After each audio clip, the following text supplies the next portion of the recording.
Hola oyentes de Radio Sefará, tenemos el gusto de encontrarnos en los micrófonos con un viejo amigo de la radio, con Antonio Bernardo Espinosa Ramírez desde Granada. ¿Qué tal, Antonio? Hola Jorge, encantado de nuevo de poder charlar contigo y estar en Radio Sefarad, que siempre es un placer. Bueno, estáis, la gente del Instituto Darom y otra gente, estáis organizando algo que es muy poco habitual incluso en los tiempos estos de que todo el mundo organiza cursos y charlas en Zoom y cosas así, pero es para hablar del Palmaj. Sí. Primero, para que la gente sepa de qué es el Palmaj, porque como no se habla tanto, pues dinos en resumidas cuentas, ¿qué fue el Palmaj? Bien, cuando hablamos del Palmaj, teóricamente es una unidad de choque de jóvenes que pertenecía a la Haganah, que fue formada en parte por los británicos para luchar contra una posible invasión alemana. Posteriormente, el Palmaj fue la cabeza de lanza, la punta de lanza, los comandos, vamos a decir, de la Haganah, que tuvo una actitud mítica y heroica durante la guerra del 48. Pero si dijéramos que el Palmaj es eso, nada más que eso, nos estaríamos equivocando. El Palmaj es mucho más. Yo creo que, de hecho, el inicio de la Mediná, de la creación del Estado de Israel, no se puede entender sin el Palmaj. El Palmaj es una estética, es una mítica, pero el Palmaj es la música, es la literatura, es Sahal, en un principio, es una doctrina. El Palmaj va mucho más allá de un grupo de jóvenes, muy jovencitos, que habían nacido, la gran mayoría, eran Dorbar, los hijos de la tierra, que habían nacido en lo que era el Eretz Israel mandataria, tenían una idea de cómo debía ser el Estado, cómo debía ser Israel. Luego podemos discutir si ese Israel que ellos querían construir se hizo o no se hizo. Y a partir de ahí es donde nosotros, a raíz de que muchos de nosotros ya habíamos leído muchísimo sobre el Palmaj, conocíamos a Isaac Sadeh, conocíamos a Rabin, conocíamos a Guri, en muchos casos por los trabajos que hicieron en su momento Arie Schiller y Encarnación Varela, cuando trabajaban la literatura hebrea contemporánea y trabajaron muchísimo sobre la generación del Palmaj, pues aprendimos de toda aquella generación y comprendimos que ahí no había solamente un soldado o un comando o una chica del kibutz, ¿verdad?, que se incorporó, ni había un literato, ni un político. Había algo más. Había una forma de vida. Una forma de vida que tuvo una enorme importancia en la creación del Estado de Israel, ¿no? La bandeja de plata que escribía era la bandeja de plata según el poema de Alterman sobre el que se creó el Estado. ¿Qué hacemos? Pues dijimos, oye,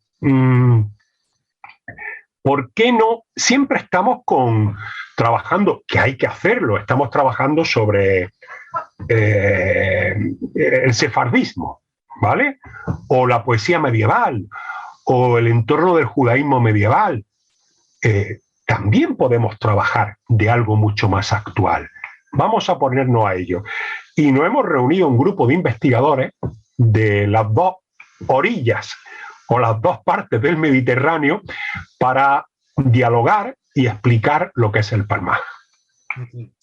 Bueno, un Palmaj que tiene fecha de nacimiento en 1941, creo recordar, ¿no? Bueno, o sea que estamos en el entorno de antes de la creación del Estado de Israel, pero cuando ya Europa se está viniendo abajo, digamos. Sí, la judería europea está huyendo no solamente por la Segunda Guerra Mundial, que eso afecta a toda la población europea, sino especialmente los judíos que están siendo perseguidos para ser eliminados.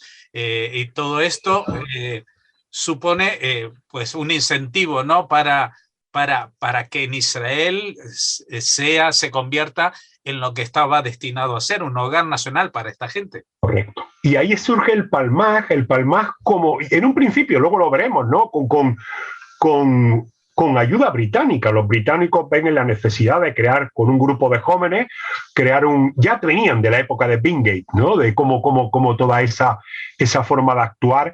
Ellos pensaban que en un momento determinado Rommel podía pasar y podía llegar hasta el Eretz Israel, el mandato. Y formaron a gente joven con el beneplácito del Yishuv y con el beneplácito del Haganá para formarse como comandos. Y el Yishuv participa de eso. De hecho, todavía está la sección alemana, aquellos que hablaban alemán, Hanna Senes, que tenemos los paracaidistas que lanzan en Europa, pero aquello lo que permitió es crear o aglutinar un grupo de gente con un componente ideológico muy fuerte. Ojo, la gran mayoría de ellos, y me corrigen si no, eran gente muy de izquierda, ligada a los movimientos de izquierda que existían en Israel en aquel momento, que llevaron a cabo, por ejemplo, la inmigración clandestina.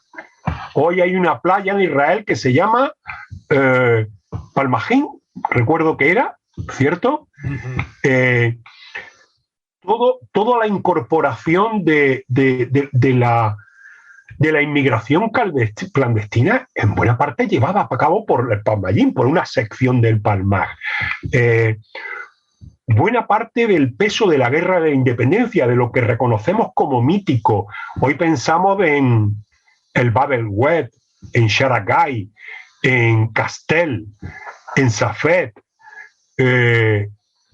Toda esa época que recordamos de la guerra de la independencia, de lo que supuso la creación del Estado de Israel, está ligada a la figura del Palmaj. A Rabin no lo podemos entender, a Isaac Rabin, sin entender que él se forjó en el Palmaj, igual que Yigal Yadin, ¿cierto? Ahí, o Yigal Alon, e incluso hasta los... incluso creo que Shimon Pérez. Simón Pérez no. No. Ah. ¿No? Simón Pérez no, pero todos los Ramatkal, los jefes de Estado Mayor, sí, hasta 1974-75, ¿no? Sí. Habían sido, todos vienen del Palmaj. La política, el Partido Laborista, o Mapán, que era otro mundo, ¿no? No se pueden entender si no está el Palmaj de por medio. Movimientos tan curiosos como el movimiento cananeo, que es un movimiento cultural también, no se puede entender sin el Palmaj. Y también Lehi, hay una cosa rarísima. O todo ese, yo creo que era Haim Guri, ¿no? El que lo definía claramente cuando hablaba: Israel éramos nosotros, el nosotros frente al yo de la generación del Estado, luego en literatura. Es el Palmaj, la estética. No sé si era Bati Agur en la novela, genial, la novela de Bati Agur a mí me han encantado, ¿no? Con Mijael Ojayón, el detective, en Asesinato en el Kibutz. Ella critica cómo en un momento determinado algunas personas del kibutz, y estamos hablando de los años 90, todavía vestían como en la época del Palmaj. Entonces, por eso el Palmaj creo que tiene un recorrido mucho más amplio que un simple recuerdo de un grupo de jóvenes que muchos de ellos vieron su vida para la creación del Estado de Israel. No. El Moreshet, ¿no? Moreshet en hebreo sería el patrimonio, ¿no? Sí, si no recuerdo mal. Sí. La herencia. Y es una herencia inmaterial, que va mucho más. Y vamos a discutir y vamos a hablar de eso. Jorge. ¿Cuándo lo vais a hacer? Ya te digo, empezamos, te voy a decir el ciclo de conferencia un poquitín para que Claro. serán online y luego iremos publicitando cada una y diciendo cuál es el enlace para cada una, porque como es Zoom, no lo hemos puesto. Voy a leerlo a la vez que lo tengo por aquí. Mira, empezamos el jueves 21 de abril, en el que la primera conferencia, esa la voy a impartir yo, se llama El Yishuv preestatal y el surgimiento del Palmaj, para ponernos un poco en contexto de lo que era el Yishuv en entonces. La segunda, el miércoles 27 de abril, por el profesor Miguel Ángel Espinoza Villegas de la Universidad de Granada, será Identidad, Estética e Indumentaria en la cartelería israelí en la primera mitad del siglo XX. El nuevo tipo judío en la era del Palmaj. Muy importante. Rachel Pellet, de la Universidad de Alcalá, curiosamente muy vinculada a esto, nos hablará de la guerra del 48 y dos mitos en la guerra del 48, donde el Palmaj tiene mucha importancia, el Sha'ar y Safed. En este caso, Rachel me agrada mucho que esté ahí porque ella le ha puesto mucho empeño. Ella es nieta de uno de los personajes míticos del Palmaj, el Palmaj, el que fue Elad Pellet, el que luego fue general del ejército de Israel, que murió el año pasado. El día 19 de mayo tenemos la literatura del Palmaj con Tania García Arévalo, y el 23 de mayo Yael Gilad de Oranim Academic College de Israel nos hablará de qué es lo que queda en el Palmaj. Se llama herederos o saqueadores. Es decir, ¿qué queda del Palmaj? ¿Quién es el que guarda hoy, si puede decirse, la imagen del Palmaj? Y por último, el 2 de junio tendremos una mesa redonda en torno al Palmaj. Hablaremos sobre cuál es ese Moreshet del Palmaj, en qué queda el Palmaj, qué recordamos del Palmaj. Bien, una mesa redonda que todavía está por decidir la incorporación de algunas personas a esa mesa redonda. Creo que puede ser muy interesante y iremos explicando los días, el enlace, y por supuesto al final desde el Instituto Barón se publicará un libro con todas estas conferencias y con material que se incorporará con el permiso de Beit HaPalmaj, que es la Casa del Palmaj de Israel. Lo haremos en EPUB y será gratuito, de libre distribución para quien quiera. Bueno, Jorge. Me encanta todo el programa, pero yo, por ejemplo, pensaría que en vez de la mesa redonda en el sentido habitual, se hiciera una mesa redonda como se hacía en el Palmaj, es decir, un kumsitz sentados al lado de una fogata. El fuego, en torno a la fogata, ¿no? En torno a la fogata y contando historias ahí, sí, con las sombras detrás, ¿no? Detrás, porque eso también es parte de la mitología del Palmaj. Así, es verdad. Así contaban las historias de los combatientes que se fueron y todas estas. Pues, oye, pues te tomo la palabra, Jorge. En vez de una mesa redonda académica, podemos reunirnos a contar historias.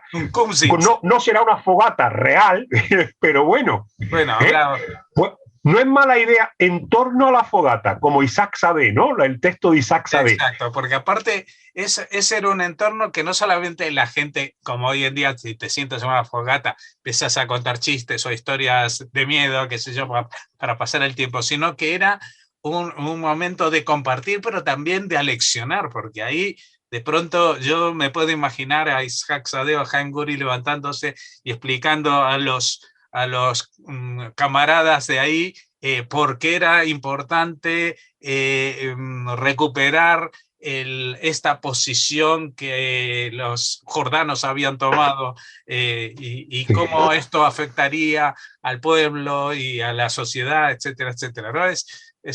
Y las discusiones morales que tenían. Discusiones morales, ideológicas, pero siempre una ideología aplicada, nunca ha sido una cuestión de libros. Correcto. Eran prácticos. La discusión del caso práctico y cómo afrontar.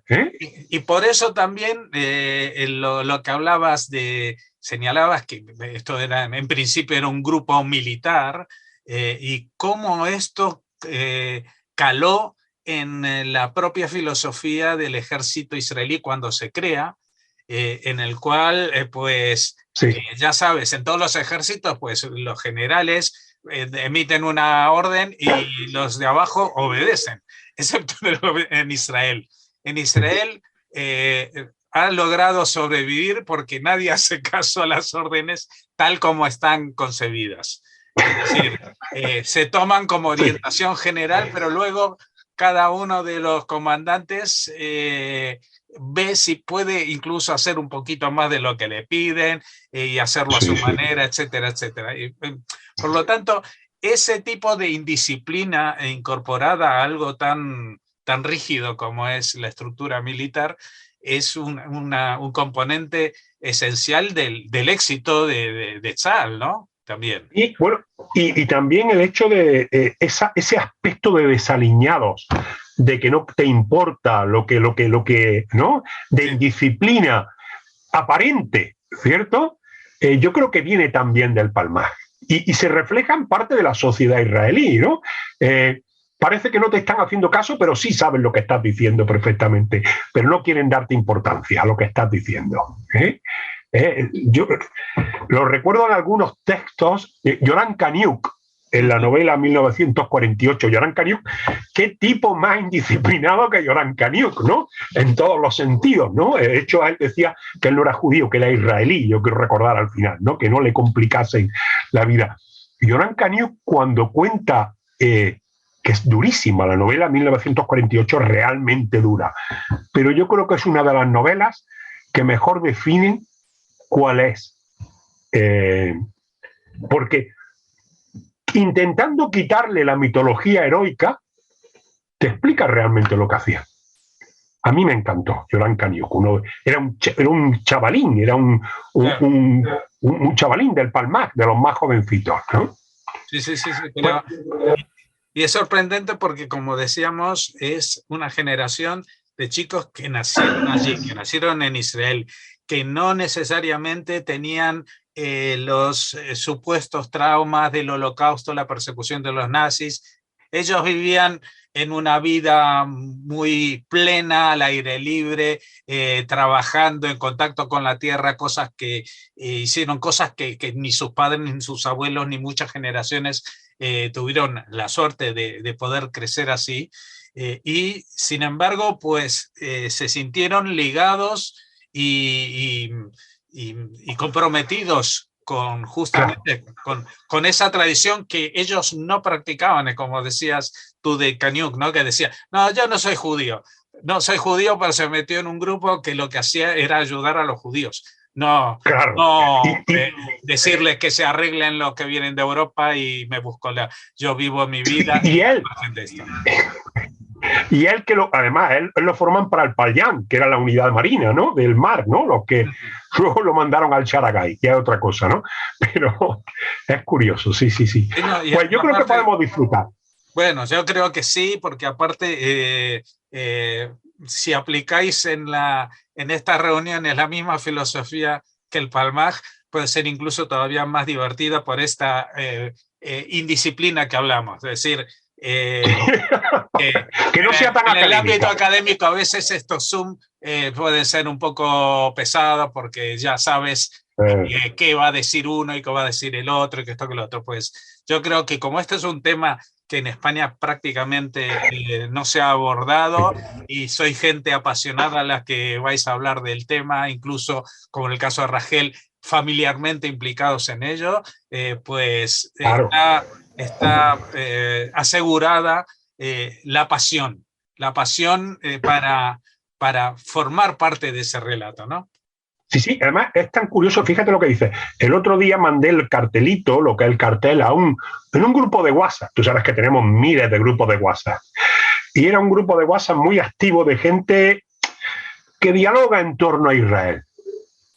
Y todos hablan de cosas de Israel. Oye, solamente me contestó un señor que conoces de Galicia, que se llama Pedro Gómez Baladés, ¿vale? El único, los demás... Los demás conocen el Israel seguían con sus temas.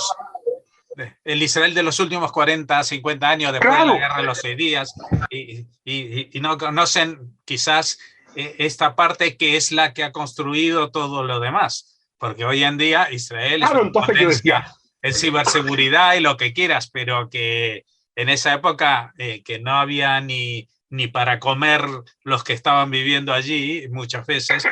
Pues, claro, me extrañó eso, decía yo, bueno, esta gente qué raro, porque esto es algo para todo el que conoce la historia de Israel, como mínimo debe estar intrigado.